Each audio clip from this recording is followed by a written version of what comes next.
Hey, everybody, welcome to another episode of The Thoughtful Bro. I'm here with the amazing John Hickey. He's going to talk about his debut novel, Big Chief, a great book that has a lot to say about life on the reservation, politics on the reservation, and also politics writ large.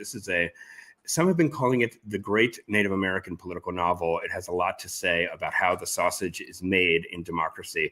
But before we get to all of that with John, just a reminder that The Thoughtful Bro is live streaming on a Mighty Blaze on Facebook and YouTube. And we are here, as always, to talk about what makes great books tick, what makes great authors tick. We're an all-volunteer initiative here at a Mighty Blaze. We're never asking for money. If you want to show us the love or show us the support, just tell your friends about us, repost us, retweet us, and just spread the good word. But if you are in the mood to spend money, I have an idea for you. Ooh la la.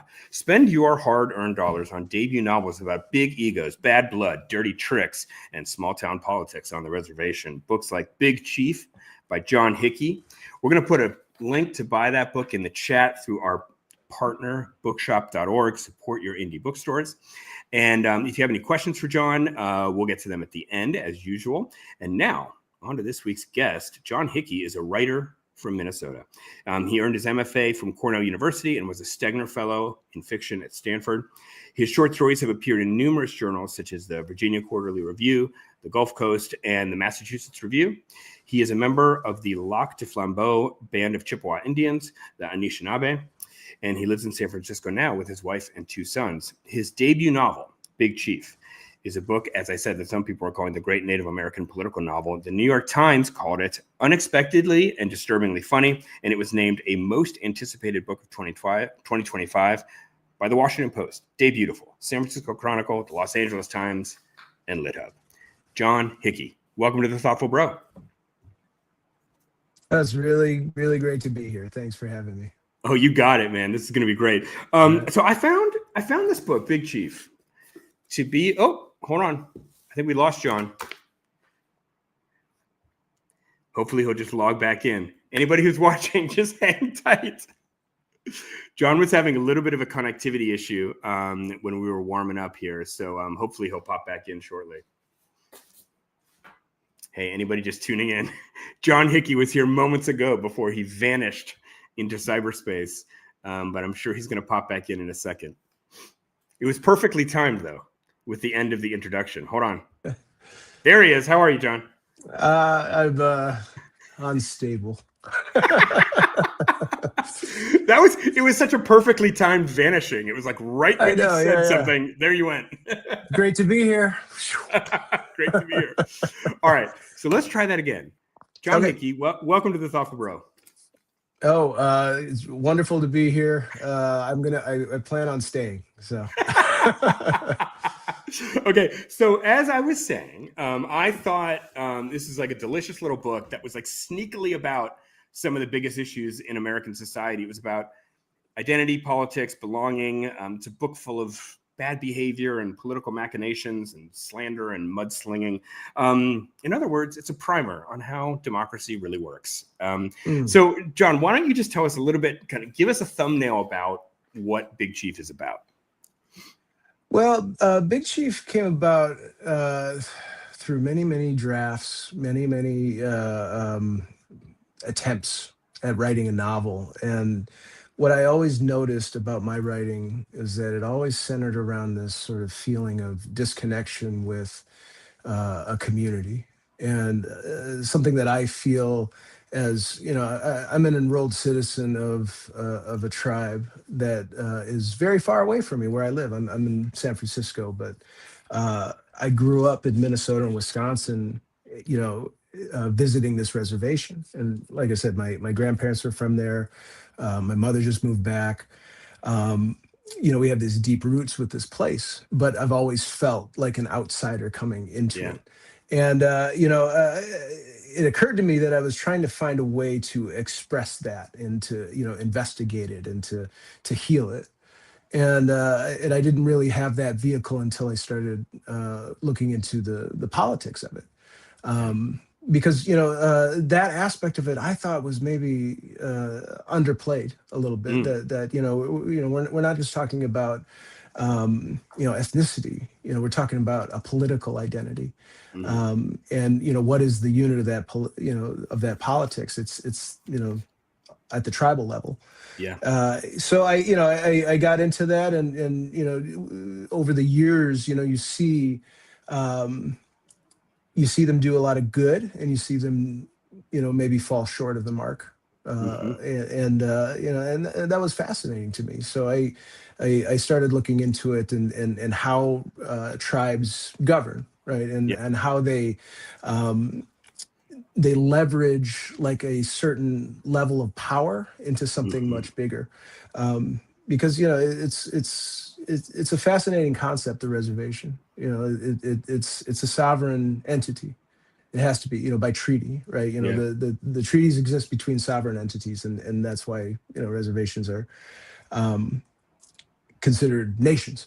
Yeah. um, but they're like small towns, right? Yeah. So like these elections happen, and they're decided by hundreds of votes, right? Yeah. The electorates are very small, but um, the other aspect of it is that everybody knows each other. Yeah. Everybody is very familiar, and a lot of these things are very personal. Yeah. So very high stakes, and like I said, small scale. It's funny. Yeah. I live in a small town of 3,000 people, and like I am, president of actually the youth basketball organization in my town. But there's Oh, lots of yeah. there's lots of little roles like that, where people like are head of land management and head of like the public spaces and all kinds of things, right? Yeah. And it's just interesting because there's just even at this small level, there's all kinds of like power plays and gossiping and like alliances and all kinds of things. And I saw a similar kind of thing in your book here. Oh yeah, these little fiefdoms that Yeah, people fiefdoms. can That's a can great get. word for it. Yeah. I always But like that word as well. yeah, but at the same time, I mean, it's just this is a book about you know you just can't. I won't be the first to notice that it's like has so much in common with the time that we're living in. You have, I mean, the big chief of the book, this guy Mac. He's a guy who kind of looks the part, and he's kind of got this populist appeal, but he's like profoundly corrupt and a philanderer and like kind of misuses and misappropriates funds. And then he's kind of up against this like very like kind of educated ethical woman. And I'm Yeah, just like, exactly. I think I've seen this dynamic before. But I think you started writing like in 2016, right? That is right. Yeah, that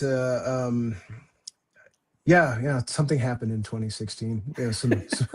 Some election, and I think that I would have been unhappy if I was just writing that, Yeah. just writing an allegory of the Right. current situation. I think Right. it was more of the atmosphere of the time, which was, uh, I guess I couldn't quite put my finger on it, except for the fact that it seemed that people were very tired of the so-called elites.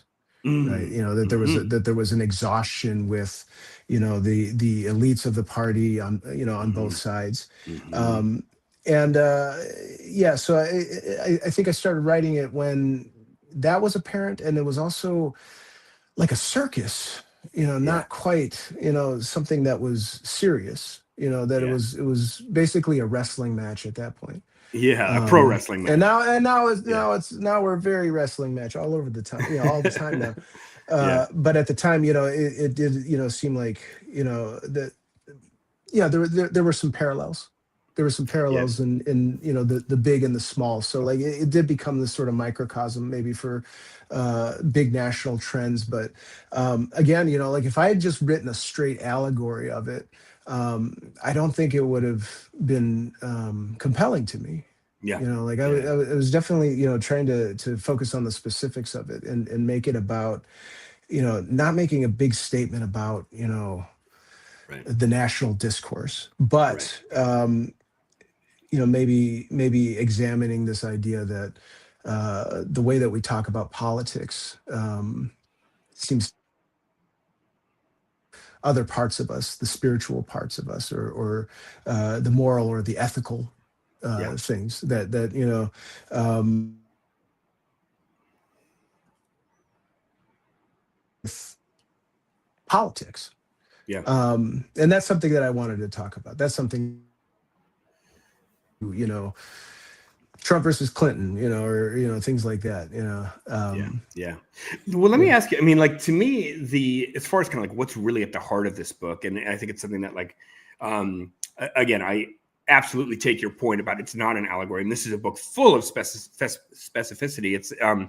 It's all about kind of like life on the reservation. I mean, there's that crazy story about the deer that goes into this party at one point. I mean, these are like, truly like kind of authentic stories about life on the res.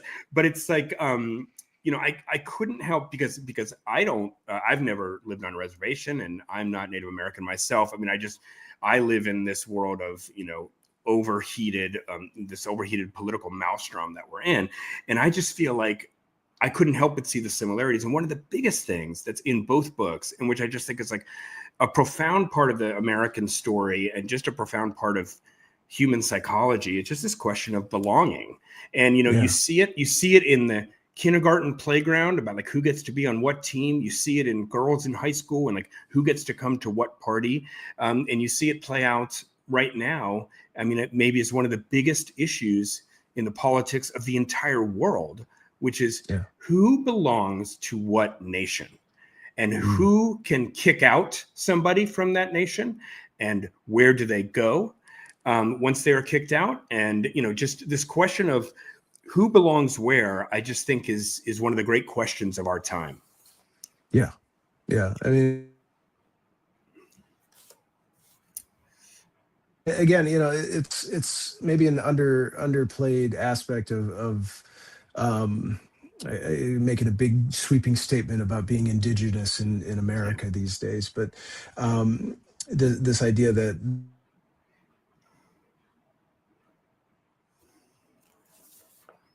that's a political identity rather than, like an ethnic identity. Yeah. A whole lot that was, talking about that. Louise Erdrich has a couple of books that are, along those lines, like the Night Watchman and the Roundhouse. Fire Exit, which just came out last year, I want to say. That was another one that deals with like blood quantum and those sorts of things. But to me, it's really just that like cutting edge of, it's a really good example of how do you define that identity, right? And how do you claim that identity when you're not allowed to participate in it? There's no absentee voting on my reservation. I can't, fly to, the reservation all the time. So I see these things that happen that have import on my life, but feel powerless about it. Yeah. And that's what really, as you point out, that is a very high and who belongs. And in the back of my mind, as I was writing it, I was trying to explore.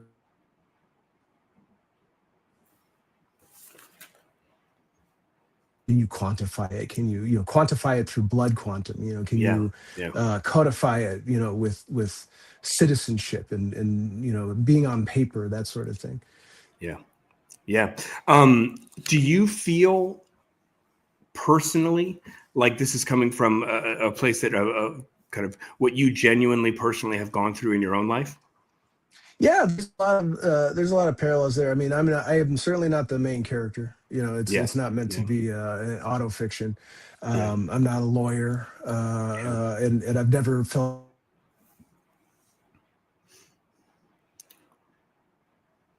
the time for that. So but I do identify with that sense of disconnection. There is a place, that is the key to my, spiritual and moral and ethical center. And it's a feeling that I cannot quite articulate when I'm there.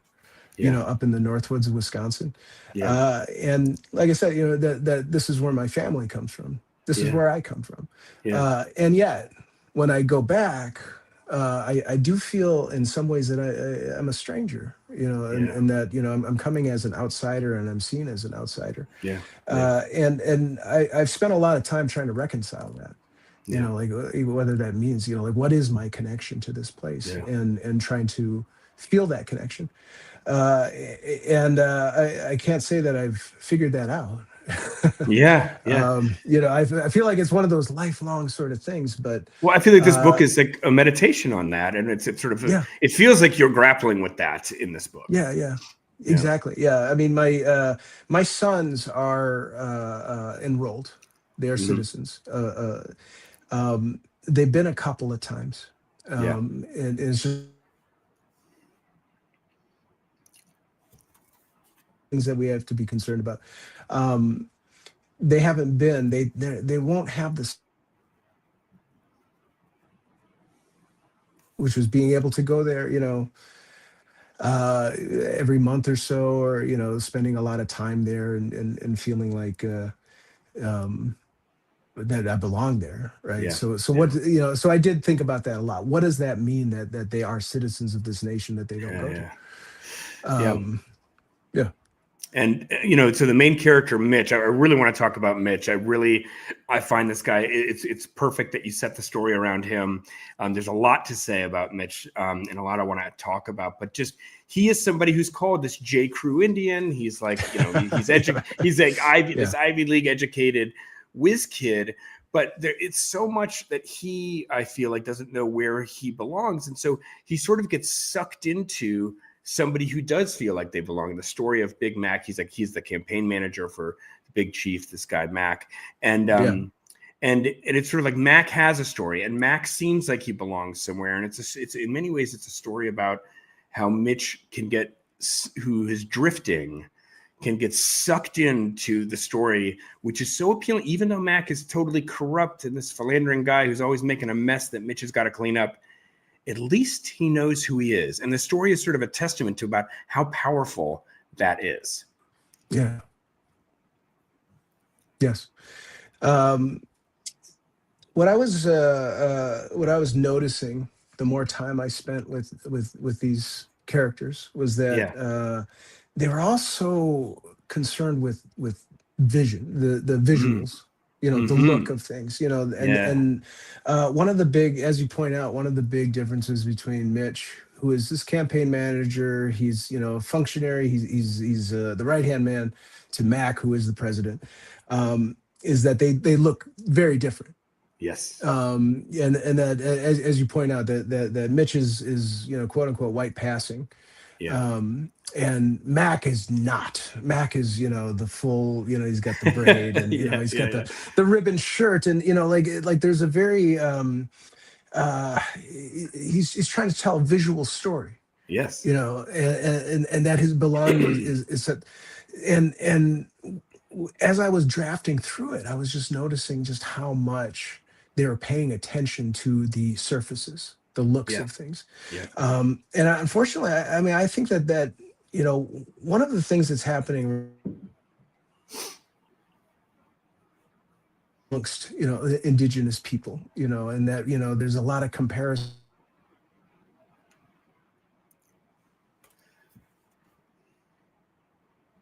Lot of this sort of comparisons. Yeah. Are you really part of this community?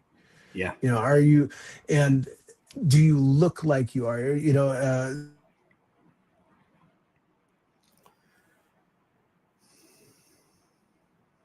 Visually. Yeah. And that's the thing. Yeah. And I think So, right now, John, I mean, it's like with the administration now, it's like one of the most visual administrations that we've had. I mean, it's like built for TV. It's built to look a certain way. I think certainly. like, however you feel about Trump, he is somebody who is got this kind of instinct about who will work on TV and who looks the part, the part of what that he wants them to play. the cabinet is cast, by Yes. people who have been on TV before. Yeah. And man, like when I started this, I mean, you had hints of that, Yeah. Yeah. it Yeah. wasn't, Yeah. it wasn't quite as explicit as it was. Yeah. Um, so yeah, I mean, I think it's part of, it's a function of politics. Yeah. If we're talking about politics is all about those surfaces and those Yeah. images and Yeah. pictures of and playing to people's expectations Right. of what this is supposed to look like. Right. We're there, but on steroids. It feels like it's Yeah. it's very visual. Yeah. And so Mitch, I mean, there's this wonderful passage in the book where, Mitch is he's sort of spiritually lost person. And, it comes from like kind of not knowing, having one foot in a bunch of different places and therefore having 2 feet in nowhere. And there's this passage about how, he's talking to someone and they're saying, in the past, we used to look up to the Milky Way and see our ancestors. But now, ever since the casino came, the lights are so bright, you can't see our ancestors anymore. And I just thought, like, there was just such a powerful sadness to Mitch's character. This man who is just completely lost in his life and feels like politics, getting into a kind of a power struggle, is a replacement for religion. Yeah, most certainly. I mean that, I mean, I see that on the grand scale too. The way that we talk about politics is I mean, the last few go arounds, it's been, if our guy doesn't get in, then you. Yep. Zero sum game. Right. And again, that it feels to me like this absence, this void. Yeah. And that, you got to fill that void with something. And, this power can often look like that. Yeah. Right. That it looks like the replacement. And that's where Mitch is right now. Mitch is feeling, in the beginning anyway. Hopefully we move him along, on the spiritual journey. But in the beginning, he does start bereft of that, that spirit, the thing that was nourishing to the people of the reservation. He just can't feel it because it's not real to him. And I feel like it's kind of a common sentiment. I know I've felt that way myself. I've had my doubts, about my own, sense of spirituality. So in that way, he mirrors me, I guess. But yeah, that's something that only became apparent after a couple of drafts, I think. That is just really interrogating, like where they're coming from. And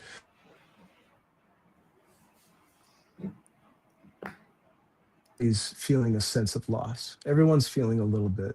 I mean, even Mac, right? Like is Mac, is he connected spiritually to the past? I mean, is he just an opportunist who's like embodying an image in order to get rich and powerful? I think it's somebody who carries a lot of pain and a lot of confusion and today too. That it's he carries a lot of resentment for his upbringing, being kept from his what he calls his real parents. He's adopted. But that he's not unconnected from it. He opportunities, right? There are all these, it's right there for the taking, for all of these characters. And yet, it feels more real to be powerful, right? To control. And I think that over the book, you see that it becomes untenable. That you can't replace that. You can't replace that spirit with. Right. I wanted to move on and talk about some of your literary influences. I know that Invisible Man is an influence for you here. And that book has meant a lot to you, the book by Ellison. And I mean, that's a book about identity and about, excuse me, how identity is exploited and how people are used or use their identity. And I just wanted to kind of hear you talk about that, right? Like, first, why was that book important to you? And second, did you ever feel like that book was too influential, or like you kind of had to kind of work to get yourself out from under the shadow of a very influential book for you? This is a great question. It's a big question. Yeah. Because Invisible Man, yeah, definitely one of those cornerstone books in my education. And I'll talk about that for hours if you want. Yeah. We don't have that time. But yeah, I was trying to remember exactly when I got into that book, and I want to say it was the first time I read it was in high school. Mm-hmm. But when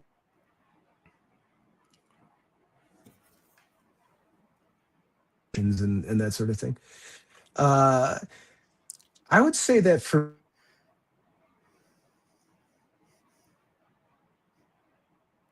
all the King's Men. Mm-hmm. And I'd read that before, but I was looking for books about politics. How does literature cover politics without becoming didactic? Right. Without like having an agenda. Sure. Robert Penn Warren, that was the one that I found. That this is a very classic book, relevant today. Came out 1947, something like that. Yeah. And yet, we're talking about populist. We're talking about that a sort of nihilism. Yeah. That goes hand in hand with cutthroat politics, I suppose. That was a model for me, and I wrote something that was like a close homage to it. Yeah. But it was very, very long. Okay. My agent was like, but she did say that maybe 450 pages might be too long. Right. What I ended up doing was that I ended up instead of being like this long ball of politician, it became the election campaign. Yeah. Those chapters were always there. So in restructuring it, it had to become its own thing. I did not want to just put out like a carbon copy of another book. Of course, plagiarism concerns aside, that I wanted to really and it did pivot. It pivoted into its own thing. Right. After that restructuring. Got it. So talk to me about Invisible though. Man. Yeah, Invisible Man. Invisible Man, was all kinds of literature because it makes a lot of allusion. Like if you look at the prologue of Invisible Man, you start with Dostoevsky. Yeah. Underground Man. You move into Herman Melville. He lifts a scene from the very beginning of Moby Dick. There was like something fun to look at, and I always wanted to write something like that. I always wanted to write something that was conversation to the great stuff out there. Yeah. And be kind of like a hub. But I mean, aside from, that's a very, it's talking about the meta side of it. I think that, I did feel this connection with the unnamed main character of Invisible Man as somebody who is, stuck between worlds, right? Yeah. And it a way to be at peace with that. Yeah. And we could argue all day long about whether that is true or not, but it felt like at least right was speaking to me. So yeah, for all those reasons, it became like this Bible to me. Yeah. Yeah. You know? John, if I could, I just want to call time out for a second. There was like a little bit of glitchiness right there. I'm wondering, can you try to log back in with your other device, and we'll keep it going? Yeah. Okay. We'll wait right here. Just come back with the other device. All right. Sounds good. All right.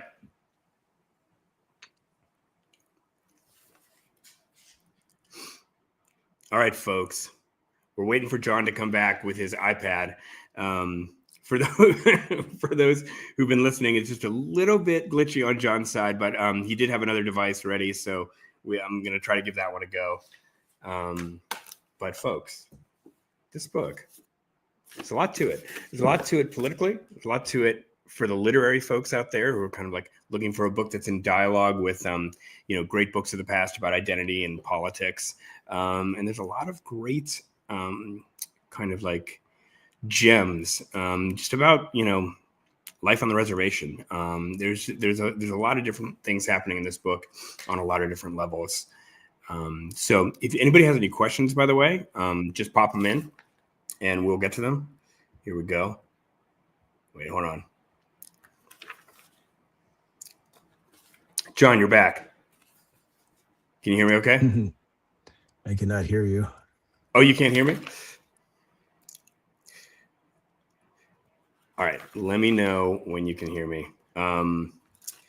Maybe try going to the settings. Can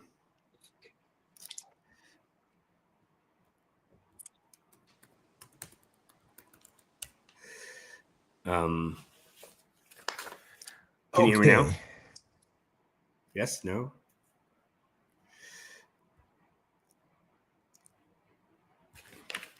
All right. We're going to make this work, folks. We're going to make this work. Don't give up.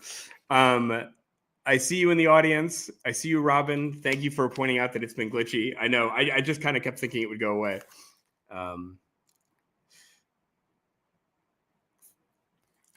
He'll be back here any second, I'm sure. Here we go. Okay. There you go. Can you hear me now? I think yes, I can hear you now. Yes. Beautiful. All right, good. Okay. Don't worry. We're going to fix all of that in post-production. Yeah. I'm so sorry, everybody, for all the glitchiness. And it's just the technology rebels against me. I know. All right. Well, let's, I wanted to go from, we were talking about Ellison. I wanted to talk a little bit about, the Native American writing scene.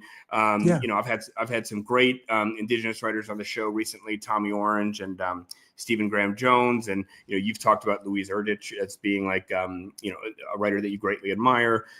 There's a lot of great writers, Sherman Alexie. I'm just curious for your take right now on sort of like, on the scene. I mean, what is happening in Native American storytelling right now? What's different? The breadth of it, it felt like, years passed.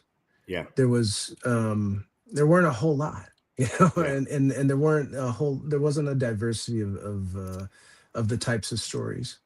Right. That I think that you're seeing now, that, if you look at it, like the people coming out, you mentioned Tommy and Stephen Graham Jones, very different, very different writers, and very different books, which is amazing to have, right? That we just didn't have that. But we move on to like the people that are coming out like this year. And I'm thinking Kyle. And he wrote Small Ceremonies, which takes place in Winnipeg. Okay. Which is a very urban reservation experience, and my friend Eliana Ramage, to the earth, to the moon and back. Again, it's some very, very different experiences, very different place. Carson Faust, his novel just came out. So you're seeing just more and more, and just very different experiences. And there is more than one way to go about being Indigenous in this country. Right. And we all look different. We all sound different. We all come from different nations.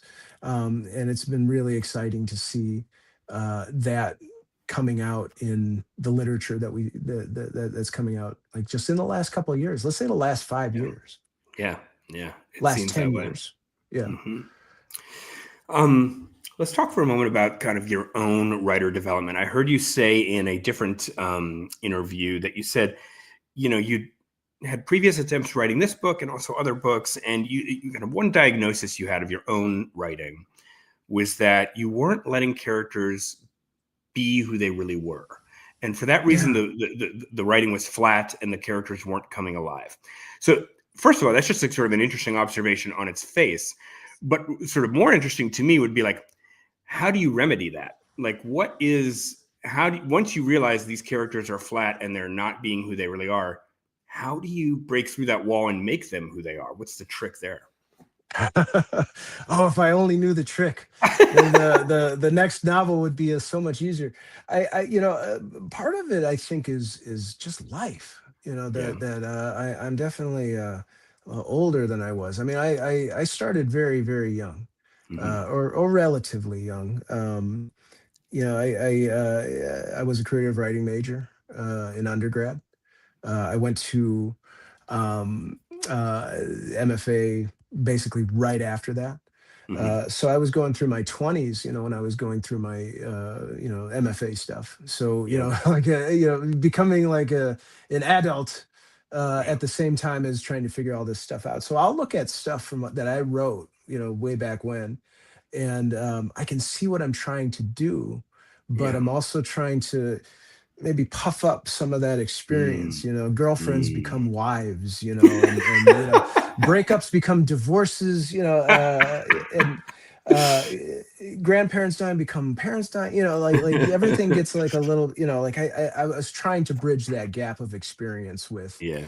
um you know uh extrapolation, I think. Hmm. And there is, it's not quite honest. It's not quite honest, and life happens, Yeah. I mean, I quit writing a little bit after all the schooling. Like, I was just a little bit burnt out on it. Uh, and yet, I continue to live. Yeah, Yeah. yeah, Yeah. and I met my wife. We built a life together. We have two wonderful sons now.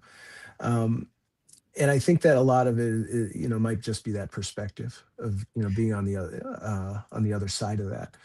So Um, is that like sort of the advice to the craft advice then, which is like, actually, you just got to live, my friend. yeah, man, it's like practical advice is not great, Yeah. Yeah. um, but it is true though. I mean, like, there was a block. There was a Yeah. block on it, because I was afraid. I think, um, I was afraid of a lot of things, and one of them was the judgment, I suppose. And Yeah. something that prevented me from writing about, let's say, the reservation was that, fear of what they would say, Mm. what they would think of me, whether they would think Mm. of me as an outsider talking about stuff I don't know. Yeah. Yeah. Um, but once I got rid of that fear, it just sort of flowed. Yeah. Um, and I don't know how I got rid of that fear. I think I Yeah. just didn't think about it. I was just, Yeah. and that's the practical advice that I have for people is, when they're writing about something that they have this anxiety about, is that, you just got to write it. Yeah. You just got to get the pages down, Yeah. and Yeah. then you deal with, the consequences. Because if you deal with this, in abstract sort of fears, then you won't get anything done. Then there Yeah. will be nothing to fix.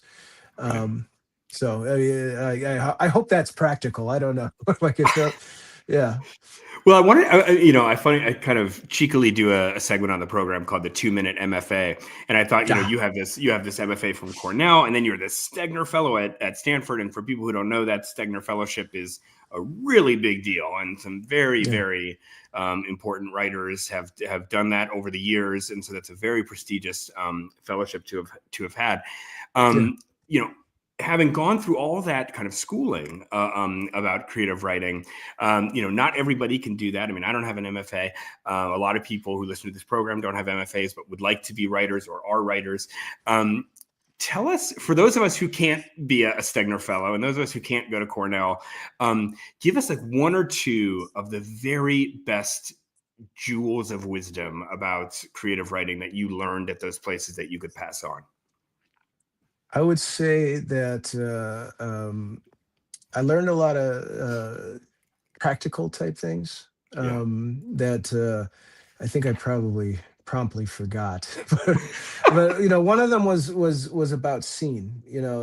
and how I had gone many years without having a really firm definition of what a scene is, Mm. and and it was in the Stegner Fellowship that I Yeah. learned that a scene is where a character enters and goes through not a literal door, but a figurative door, Yeah. and the door closes behind them and they cannot go back. And that, for Mm. some reason, that just made a whole lot of sense to me. That the Mm-hmm. reason that we're here is because the character is going through some sort of change, and the reason the scene exists is to show that we have gone past a point of no return. Yeah. And I don't know, for some reason that just it just sort of radiated outward to the actual work itself. Mm-hmm. Yeah, so it's like Mm-hmm. small stuff like that. And the other thing that I learned, and I resisted learning for a long Yeah. time, was that writing is a collaboration.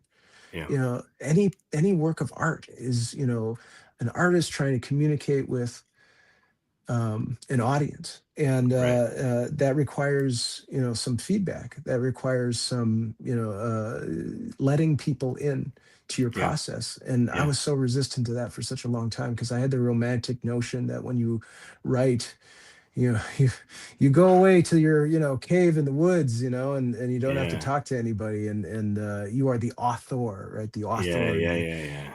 um Not entirely true. That Yeah. that my work is so much better because I have people who I trust, Who are those that'll read it. collaborators? Is that your agent, your editor, a kind of a beta reader group? For this one, it's definitely the agent and editor. Mm-hmm. My agent, Michelle Brower at Trellis Literary. Mm-hmm. Uh, she's always like, I'm always in awe of people like her and my editor, who can see the diamonds in the rough. Mm. They can look at something that is definitely Mm-hmm. flawed. Mm-hmm. Not that mine was flawed, but you know, but they In can look at it. theory. Yes, exactly. I mean, clearly, like, it needed editing, but that you can see, like, the potential Yeah. of, Yeah. of what you're working on, and like, I could work on this book and like have this idea of what it's about, and it might be completely opposite than what people are Yeah. reading into it. Yeah. So yeah, that was something, again, that was a hard lesson. That was something Yeah. that took a long time, but I wish I'd realized that earlier. Yeah. Speaking of audience, I know recently on your tour, you went up to Wisconsin, which is where the reservation in this in this book is an amalgam of other reservations and ideas that you've had. I know, but I mean, it Yeah. is based in Wisconsin, and you went up there and you did some events, and I'm just kind of curious, what was the feedback like? What was the audience reaction? Yeah, mostly good. Okay. I would say all good. I mean, before the book came out, I was in fear that Mm, somebody who knew something about the subject would come up to one of my readings yeah. and would raise their hand, and I don't know, make me look foolish, or Yeah. just like Yeah. have Yeah. some Yeah. hard questions. Yeah. um and it's happened where people will come up in the signing line, and they'll hand me the business card. It says they're on council at some reservation, Uh-huh. and I'm like, oh boy, here it comes. Here comes the questions, and they'll tell me, they're like, this is really close to how it goes, and I'm like, Oh, oh, that's nice. don't That's tell me nice. that, because I mean, it's nice, yeah, but if it's true, then man, Oh, some of us right. are real cooked. That's terrible. It's Yeah. terrible, because I wrote this sort of cartoon version of it, that Yeah. is dramatized, and it's satire, all Right. these things.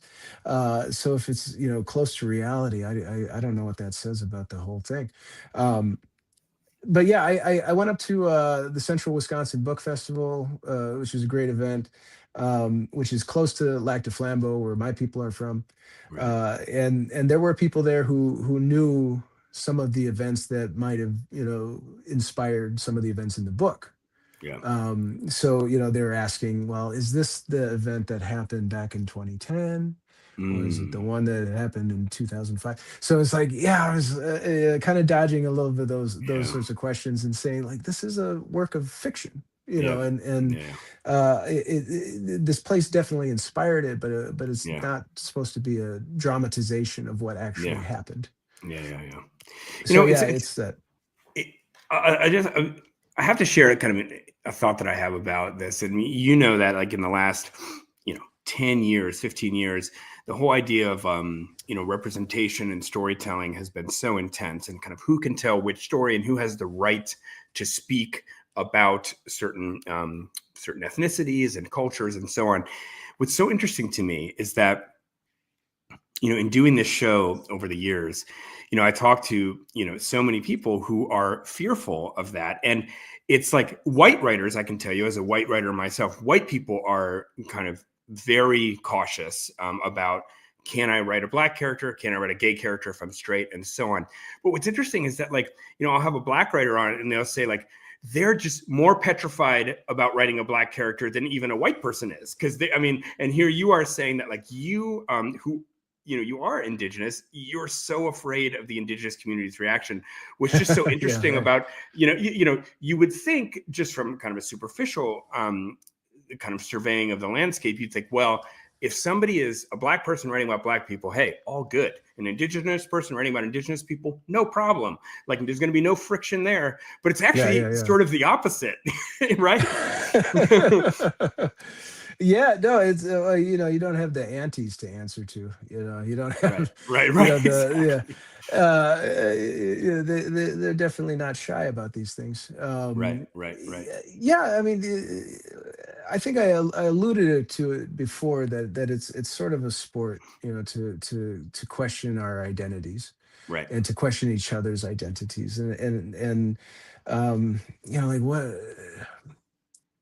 yeah, who gets to, who's more Indian, right? Right, Becomes a right, sort of right, right, competition, right, and then right. you feel like you're in this really, really strange competition Yep. for what, I don't know, and For I mean, belonging. but I mean, more than that though, like I want to honor my community. I don't want, this book is about politics gone amok, Yeah. and one of the things that I was really worried about was leaving people with the impression that um they're all the tribal governments are dysfunctional, Yeah. and that that there's something illegitimate about it, which was certainly not my intention, but a fear that, like, it would be interpreted as such. Yeah. So I think that a lot of it is just like, man, I got to answer to my family, who knows a lot about this stuff, and Right, my right. family who's going to be reading this book and Yeah, like yeah, looking for yeah. the characters and like looking for themselves in it. And they're like, who am I in this book? And I'm like, you're not in it. But I think that that's probably why it is because the consequences seem very, very immediate. Yeah, If you're related to the people, you want to do a good job. You want to do a good of job course, representing. of course. All right. I want to take a question from the audience. We have a few questions here. Let's see. Let's go with this one from Margaret. Thank you for this question, Margaret. I just read part of Omar El-Akkad's latest work where he asks himself, what is the work the writer does, quote unquote? And I thought that was a really hard question. So I'll put it to you. What is the Thanks. work the writer does? Thank you, Margaret, for the very difficult question. That one, yeah, I'm trying to interpret what that one's actually asking. I think that how I define my work as a writer, or what I'm supposed to be doing. Yeah, Um, yeah, it's not straight reportage. It's yeah, not, just saying what happened. It's taking a bunch of things that are disparate or seemingly disparate, and synthesizing them into a narrative that elicits an emotional reaction. And with Big Chief, you're talking about tribal politics, you're talking about small ball politics, which glazes most people's eyes over. Mm-hmm. The readership is not out there watching CNN all the time. They're not attending their town council meetings. So my job as the writer is to somehow make people care about that, or to feel the import of it. Yeah. And a insight like that is pertinent, that belongs in the novel, that adds up into this big emotional payoff. Yeah. Yeah. Um, so I want to go with one more question. Actually, Margaret asked a great follow-up question here. She says, I found some great Canadian Indigenous writers, Thompson Highway and Thomas King among them. And I'm curious if the nation's borders mean less and there's more collaboration happening among Indigenous communities and writers. We were talking. I just went up to Canada. I went to Vancouver Writers Festival and the Calgary Mm-hmm. Word Fest up there, and was privileged to meet a lot of. I would say that there are subtle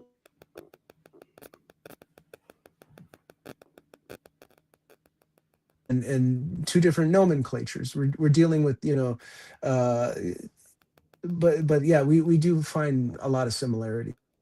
Yeah. Yeah. To be able to do that. Yeah. And John, so I want to wrap now. We're running out of time here, but I do want to ask you one last question. But before I do, folks, just want to say, Big Chief, it's a wonderful book. I hope you've enjoyed this conversation with John and I. John, this is a debut novel, by the way. And before I get to my final question, John, is there another one kind of coming down the pike here, or what? It's in the early stages, something that's more historical, going back to the 30s and talking about the relocation era. And yeah, we're really early on, so no idea. I don't want it to take 9 years like this one. Oh my gosh, 9 years. I'd rather it be less than that, but yeah, that's where I'm at. Great. All right. So last question for you. I ask this to everybody who comes on the show. Imagine there's an ideal reader for Big Chief, somebody who's kind of picking up everything you're putting down, just kind of receiving the book in just the way that you hoped it would be received in your wildest dreams. Now imagine this ideal reader finishes Big Chief, closes it, puts it on their lap. Tell us in a word or a phrase, how does this reader feel? Hopeful. I not cynical and jaded. I feel like I feel like they're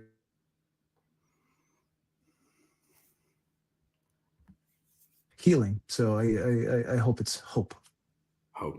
Beautiful. Yeah. All right, John, thank you so much for coming on. Congratulations on the book. I'm glad you made time for us today. And everybody in the audience, so much.